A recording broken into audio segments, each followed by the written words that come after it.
예, 제가 오늘 뽑은 원픽은 두 가지입니다. 첫 번째, 오늘 이재명 대통령이 추경 관련해서 국회에서 시정연설을 했습니다.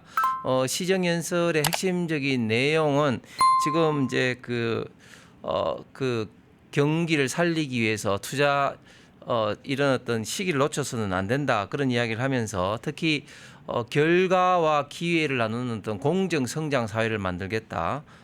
그리고 또 새로운 어떤 성장 동력을 만들겠다, 이러면서 몇 가지 이야기를 이제 했습니다. 여기에서 오늘 국민의힘 의원들은 뭐 크게 뭐 박수 치지는 않았지만, 그렇다고 해서 또 과거에 또 민주당 의원들처럼 일방적으로 악수를 청하는데 이렇게 막 얼굴을 돌린다든지 또 뭐 그런 어떤 몰상식한 짓도 하지 않았다. 그리고 나름대로 또 이재명 대통령하고 관계가 되는 국회의원들, 대표적으로 권성동 의원 같은 분들은 김민석 안 돼, 이렇게 뭐 할 말은 다 했다, 이런 어떤 분위기인 것 같습니다. 우리 이준희 대변인, 오늘 이재명 대통령의 첫 번째 시정연설 어떻게 보셨습니까? 네, 뭐 시정연설 뭐 예상한 대로입니다. 추경연설을 하기 위한 시정연설이다 보니까 본인이 왜 추경연설을 해야 되는지 장황하게 설명했습니다만, 결국은 본인 당선 축하금을 열기 위한 골든타임을 선전하는 그런 자리였다고 생각합니다. 본인은 경제는 골든타임이다 라고 얘기했지만, 제가 보기에는 당선 축하금을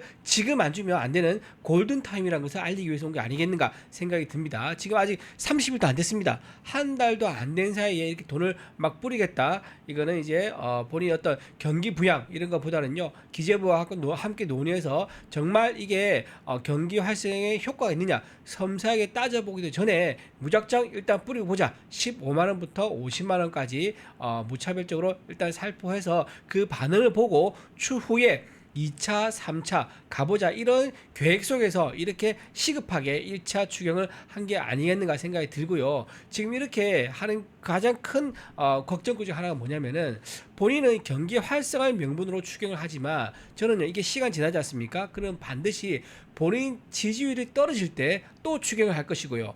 그리고 선거를 앞두고 있을 때 또 추경을 할 것이다. 그때 똑같이 명분은 경기 활성화 때문에 해야 한다라고 하면서 할 것 같아서 굉장히 우려된다. 더군다나 지금 이번에 정부가 부채로 채무로 지금 채권 발행을 20조 원 했다는 거 아니겠습니까? 그렇습니다. 20조 원, 야 이게 장난이 아닙니다. 우리나라 인구가 지금 줄어들고 있는 상황입니다. 그렇습니다. 그렇죠. 지금 이제 세수가 기반이 굉장히 약한 상황인데, 그런 상황에서 20조 원을 또 했다. 국가 채무 비율이 지금 얼마나 됩니까? 내년 되면 50% 넘어간다고 합니다. 1,300조가 넘는 그런 부채를 앞두고 있는 상황인데, 여기서 미래 세대들한테 전부 다 월급 받아서 돈 벌어서 세금으로 다 내라, 이제 이렇게 할 겁니까?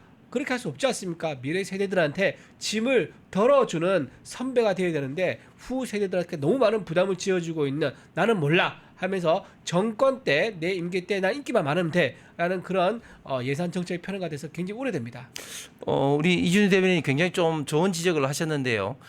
국가 부채 비율이 높아지는 게 사실은 상황에 따라서 많이 좀 다릅니다. 왜냐하면 국가가 성장하는 어떤 상황이라든지 또 인구라든지 또 여러 가지 어떤 기회가 많이 늘어나는 어떤 상황에서는 국가 부채 비율이 늘어나더라도 우리가 충분히 그걸 감당할 수 있기 때문에 큰 문제가 아닐 수 있다, 이렇게 생각할 수 있습니다. 대표적으로 이제 미국이 그렇죠. 기축 통화국들, 특히 또 미국 같은 경우는 인구도 계속 늘어나고 있고 하는 그런 상황이기 때문에 국가 부채율이 좀 높더라도 그걸 충분히 이제 버틸 수 있지만, 우리 대한민국은 상황이 완전히 다릅니다. 기축 통화국도 아니죠. 인구도 급하게 좀 줄고 있죠. 이런 상황에서 과연 이것을 갚아야 될 우리 2030 청년 세대들 같은 경우는 1인당 부채가 급격하게 더 늘어날 수밖에 없는 것이죠. 그래서 저는 방송에서 이런 주제를 다룰 때 제가 좀 강력하게 이야기하는 건 뭐냐면은, 이 세상에서 가장 무능하고 무식한 정부가 할 수 있는 가장 손쉬운 방법이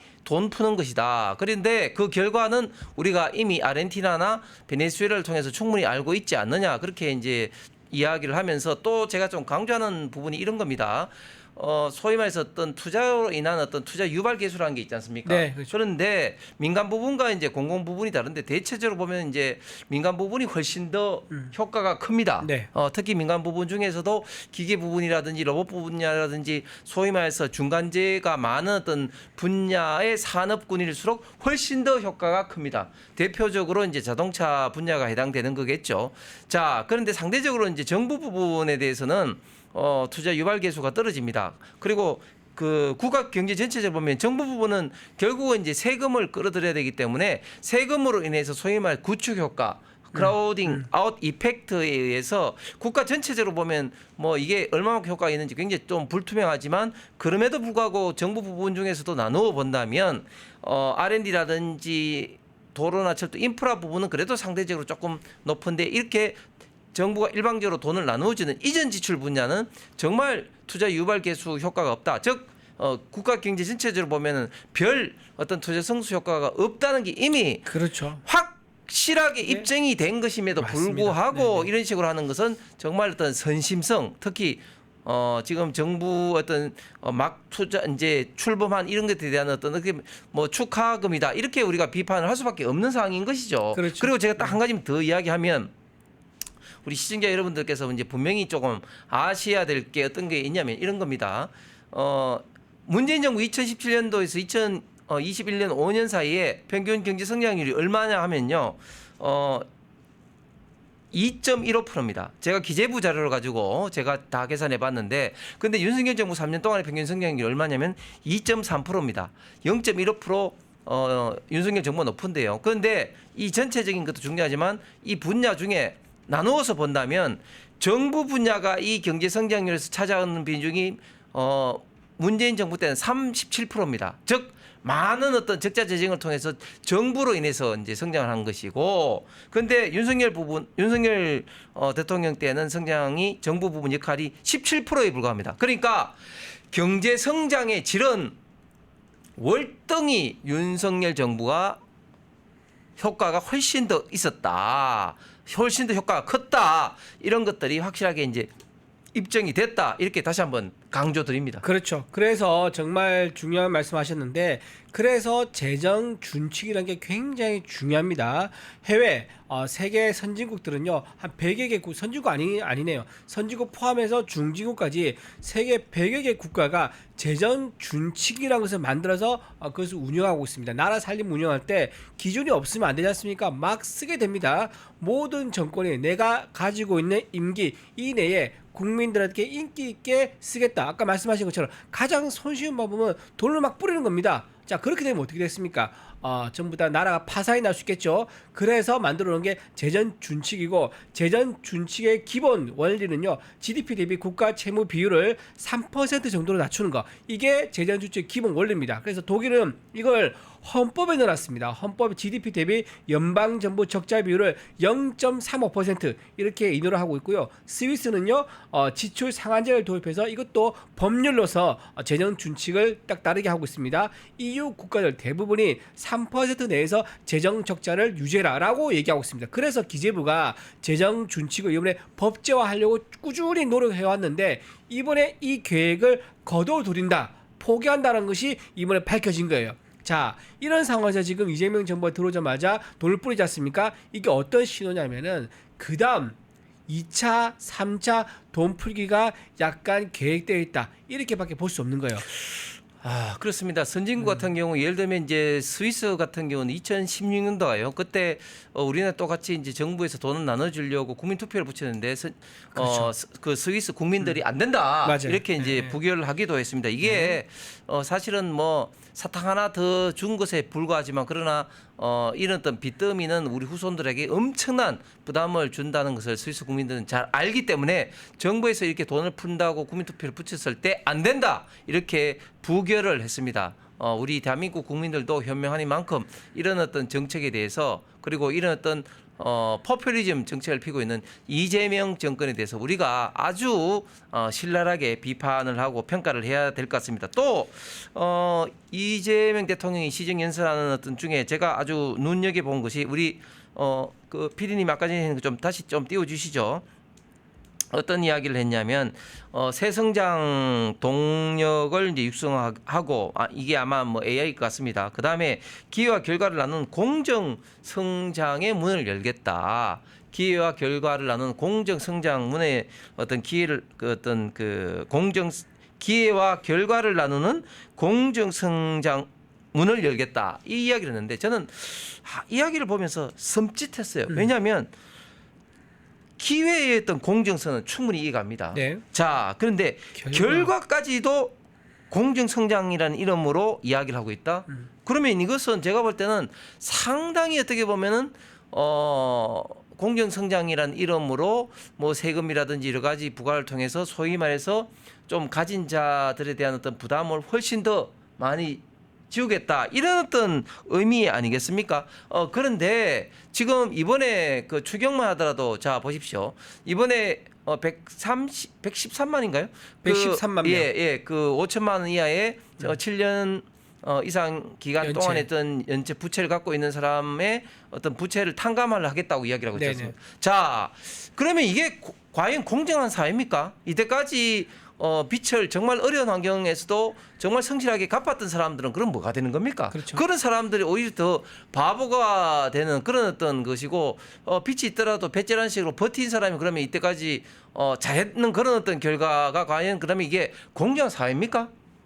아니죠. 저는 이렇게 말과 지금 정책 행동이 완전히 지금 현재 이율배반적으로 지금 다르고 있다. 또 한 가지는 자 이번에 그 김민석 후보자 우리가 봤지만 본인이 이제 유학 갔을 때 월 한 450만 원 정도 그 보내준 어떤 그런 강신성 씨에 대해서 이야기를 하니까 이게 대법원 확정 판결 받은 상임에도 불구하고 또 어떤 변명을 했습니까? 본인의 전처가 한 2억 정도 투자를 했는데 이 배추 농사에 투자를 해서 거기 수익금으로 월 450만 원 정도 받았다 이렇게 이야기했습니다. 그러면 그것을 1년만 단위로 계산하더라도 수익률이 27%입니다. 이게 워런 버핏 세계적인 투자가이죠. 워런 버핏이 울고 갈 수익률인데 아니 이런 식으로 국무총리 이런 어떤 문제가 많은 사람을 국무총리로 만약 임명을 하면 이게 공정사회고 이게 공정한 정부입니까? 그러니까 지금 이재명 대통령이 시정연설을 한 이야기와 그리고 실제 하는 어떤 행동은 전혀 지금 다른 것 같습니다. 그렇죠. 본인이 일단 공정하지 않은 이제 사법 체계를 공정하게 운영하지 않은 경험 있지 않습니까?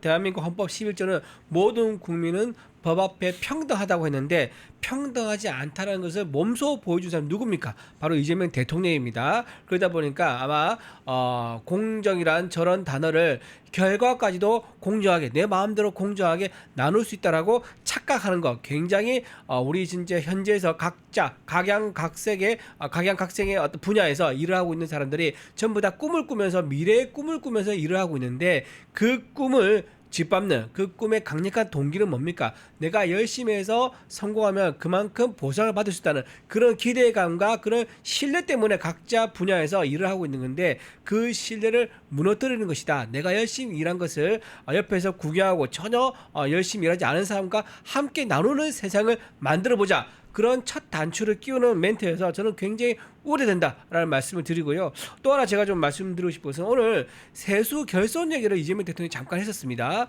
세수 결손. 자, 이거 얘기 안 할 수 없습니다. 왜냐면은 지난 문재인 정부 때요. 2021년에 초과 세수 기억나시죠? 네. 초과 세수가 52조 원 적이 있었습니다. 이거는요.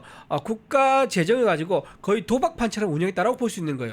어떻게 계산했길래 초과 세수가 52조 원이나 거둬들 수 있습니까? 그렇죠. 그랬더니 바로 2022년에 세수 결손이 나는데 그게 똑같이 초과 결손과 똑같은 금액이 결손으로 납니다. 자, 이렇게 국가 재정이 들쑥날쑥하는 이렇게 문재인 정부 때 과다 추계한 영향이 있었기 때문에 그 여파로 이어서 문재인 정권에서 윤석열 정부로 넘어왔음에도 불구하고 세수 결손이 그 여파 때문에 제대로 잡히지 않는 그런 상황이 있는 건데 그런 배경을 쏙 빼고 지난 정부 때 엉터리로 재정 계획을 세웠던 그런 이유를 쏙 빼고 그냥 세수 결수만 얘기하는 이재명 정권, 이재명 대통령 굉장히 제가 보기에는 그럴듯한 거짓말을 했지만 완벽한 거짓말은 아니었다. 저는 그렇게 지적하고 싶습니다.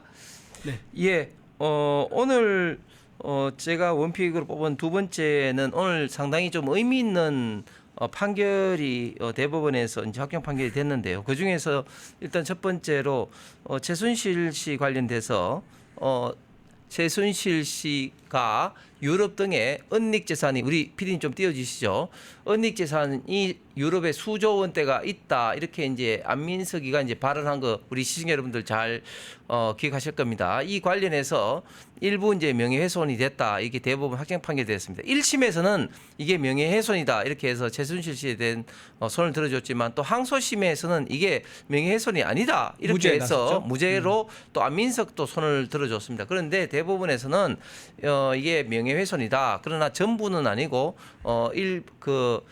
안민석이가 당시에 최순실 은닉재산 뭐 이런 것들에 대한 어떤 확인도 하지 않고 안민석 본인은 이제 제보를 받았다고 이야기는 했지만 확인도 하지 않고 이런 데 대한 어떤 책임을 물어서 명예훼손이라고 이제 일부 이제 벌금을 이제 했는데 저는 이런 어떤 것들이 이제 정의가 조금이라도 너무 시간이 좀 오래는 걸렸지만 좀 살아나고 있다. 그다음에 또 어떤 판결이 났냐면 잘 아시겠습니다만 세월호 조사를 또 방해했다고 해서 세월호 특조 방해했다고 해서 당시에 현기한 정무수석이라든지 또 안종범 경제수석이라든지 많은 사람들이 또 기소가 돼서 재판받았는데 오늘 그 사람들이 다 일괄적으로 또 대법원에서 이제 무죄 판결을 이제 받아왔습니다.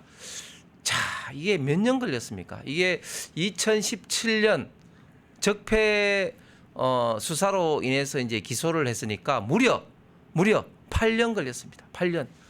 8년 동안 수사받고 재판받고 이런 과정에서 심적인 고통을 말할 것도 없고 뭐 변호사비라든지 이런 걸 통해서 돈은 또 얼마나 들었겠습니까? 이렇게 박근혜 대통령 당시 탄핵되면서 적폐몰이 어떤 수사의 강풍으로 이렇게 피해를 받는 분들이 아직까지도 있는 겁니다. 이게 참 그런 것이고 특별히 제가 왜 이 이야기를 하냐면은 저는 반드시 이번 이제 여름부터 가을까지 3대 특검이 이제 진행이 됩니다. 진행되면서 제가 참 우려하는 거는 당시 2017년도 적폐청산 수사보다도 더 많은 사람들이 이 3대 특검으로 인해서 수사를 받고 고초를 받을 가능성이 굉장히 큰데 자 이럴 때도 우리가 이런 어떤 최순실 사건이라든지 이런 것을 좀 반면교사 삼아서 3대 특검도 이런 어떤 잘못을 좀 다시 한번 반복하지 말아야 되고 우리가 이런 것에 대해서도 과감히 좀 나서서 좀 싸워야 됩니다. 그리고 이때 당시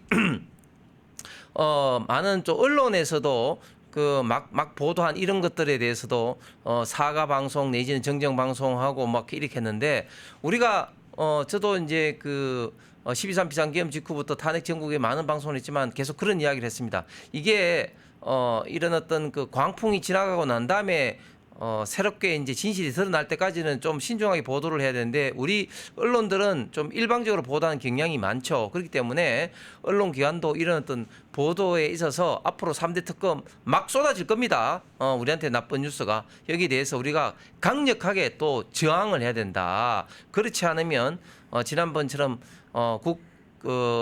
이런 어떤 청산에 대한 관련해서 우리가 일방적으로 당할 수밖에 없다. 그런 어떤 생각에서 타산지석이었던 심정에서 이 이야기를 다시 한번 오늘 끌고 왔습니다. 여러분 세월호 참사 특별조사위원회 이게 기억에 가물가물할 겁니다. 지금 사건이 발생한 지 상당히 오래됐죠. 2014년인가 15년에 이 사건이 생겼었는데 자 그때 이제 특조위를 해가지고요 공무원들이 이 사건에 대한 실체가 무엇인가 조사하는 그런 조사위원회가 열렸었는데 이거를 그 당시에 이병기 전 청와대 비서실장을 포함해서 총 9명이 방해를 했다. 그 혐의로 이제 재판이 이루어졌었습니다. 그 중간 결과를 말씀드리면 1심에서도 무죄였었고 2심에서도 무죄였었고 오늘 대법원에서 전부 다 무죄였다고 1, 2, 3심이 일관되게 무죄라는 것을 얘기했고 판결을 했고 오늘 확정이 됐습니다. 자 그러면 그 당시에 이 특조위 방해 혐의로 얼마나 심각한 마녀 사냥이 있었습니까? 전부 다들 입에 담을 수 없는 그런 극언을 하기도 했었는데 이 판결문에 눈에 띄는 대목이 있습니다.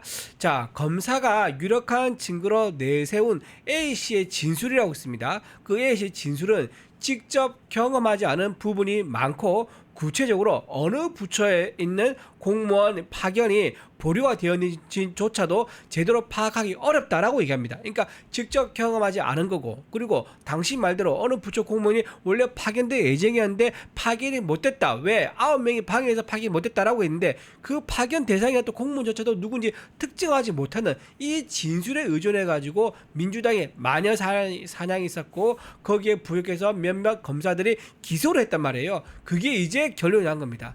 자, 이게 정치적으로 얼마나 악용이 됐습니까? 많은 사람들이 이것 때문에 세월호 사건에 정부가 뭔가 부당하게 개입을 하고 세월호 사건에 정부가 책임 있는 것처럼 이런 프레임을 씌워가지고 정말 어려운 시기를 보냈었습니다. 자, 똑같은 상황이 지금 또 반복하고 있습니다. 윤석열 전 대통령의 경험에 대해서 내란이라는 프레임을 씌워가지고 이미 답을 정해놓고 지금 하고 있죠. 특히 내란 특검은 지금 세계 특검과 같이 경쟁하고 있는 상황입니다. 그러다 보니까 조은석 내란 특검은요, 다른 특검보다 먼저 성과를 내기 위해서 뭔가를 내놔야 됩니다. 그러다 보니까 소환도 제대로 통보하지 않고 그냥 바로 체포영장을 발부해버리는 참 이런 황당한 일까지 벌어졌습니다. 자, 이런 지난번 세월호 참사 그 대부분 결과 나온 거 보셨죠? 이렇게 최종적 결과가 나왔는데 우리가 그런 경험을 또다시 방치하고 또 손 놓고 봐서는 안 되겠다. 우리 이 내란 특검이 무도한 일을 또 저질 수 있기 때문에 우리가 눈을 크게 뜨고 잘 살피면서 잘못된 거 있을 때는 바로바로 큰 목소리로 지적하고 때로는 거리의 투쟁도 필요할 수도 있다. 그렇게 말씀드립니다. 예, 퍼스널 로고님 슈퍼챗 감사드립니다. 우리 이준희 대변인 이야기했지만 지금 3대 특검 중에서 특별히 또 조은석 내란 특검이 너무 지금 무리하게 과속 수사를 하고 있습니다.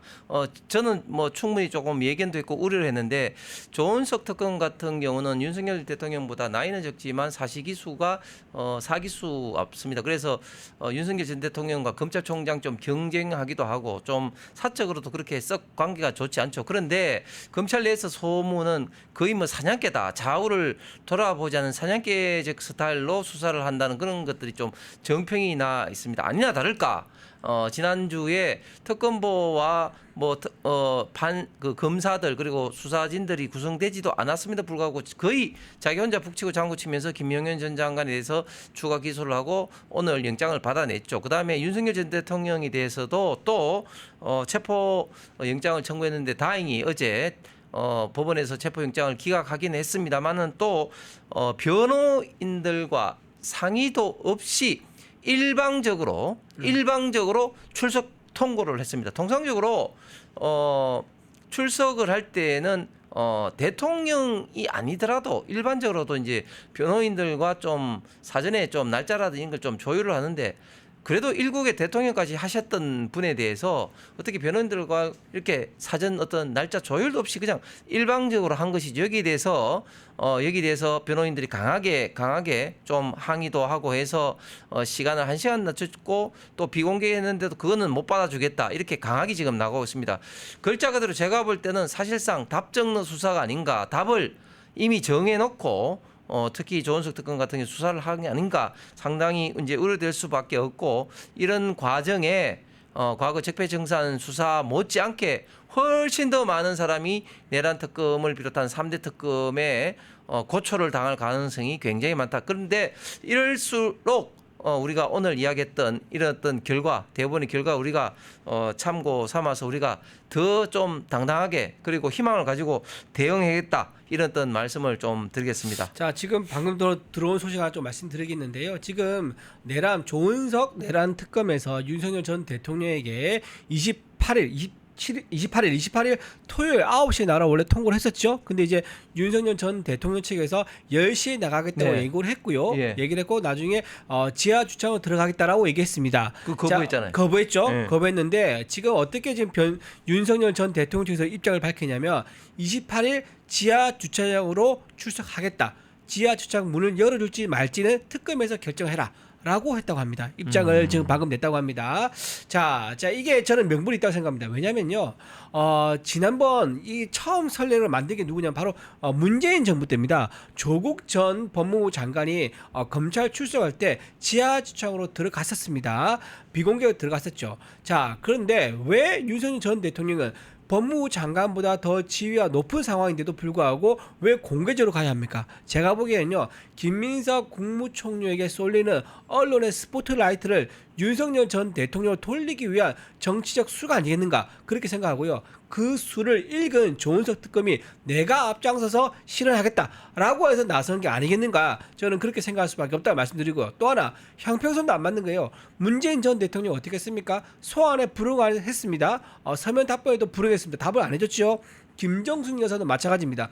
소환에 불응했고 서면 답변도 답을 안 했습니다. 결국 어떻게 했죠? 그냥 바로 재판 넘겼습니다. 자, 그런데 윤석열 전 대통령은요, 끝까지 공개적으로 망신을 주면서 부르겠다는 겁니다. 자, 이렇기 때문에 전 대통령에 대한 수사가 이렇게 달라서야 되겠느냐? 아까 제가 말씀드렸죠. 헌법 11조 모든 국민은 법 앞에 평등해야 되는데 지금 우리나라 어떻습니까? 이재명 법 따로 있고 나머지 법 따로 있다라는 얘기가 나옵니다. 그래서 적어도 전 대통령 과 똑같은 수준, 그러니까 문재인 전 대통령과 똑같은 수준의 검찰 출석이 있어야 될 거고, 그리고 이제 조국 전 법무부 장관보다 더 나은 수준의 검찰 출석이 있어야 되는 게 상식인데, 거기에 걸맞지 않는 특검의 요구가 있다는 거, 이거는 윤석열 전 대통령이 지하철로 가서 거기서 문을 안 열어주면 못 가는 거지요. 그런 식으로 한번 버티는 게 저는 국민들한테 오히려 더 환영받을 수 있겠다 그렇게 생각합니다.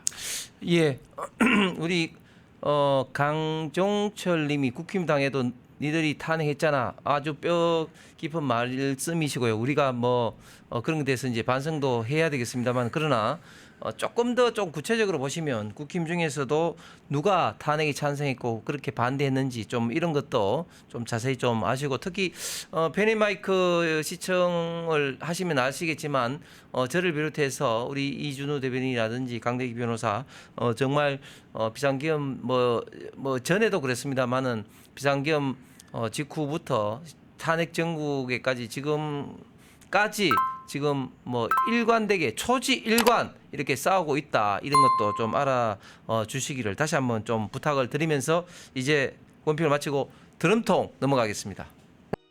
펜앤마이크에서 추천하는 영상도 보고 가세요.